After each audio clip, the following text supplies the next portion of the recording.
how to change the screen display size as well as the font size, and also enable bold text. This is for Google Pixel phones with the latest Android 16. Let's get started.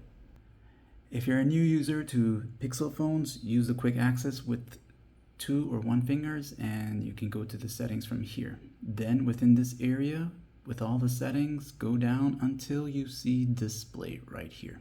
Now in the display area, you're going to see a few options. So go down until you reach the appearance section right here.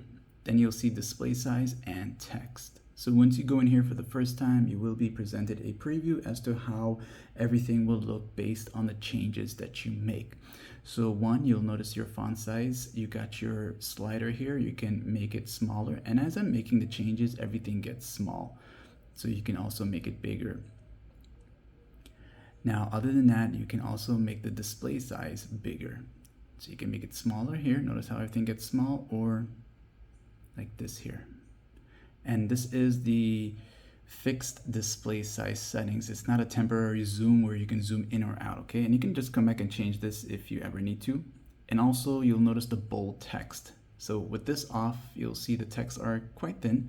And if you want them to stand out a bit more, you got the bold text option. You also have the outline, which is gonna work great for backgrounds that are dark, giving you that contrast to help you read text better. And it's up to you to turn these on, and that's it. So whatever you make changes to here will automatically be set, and that's that. Like and sub.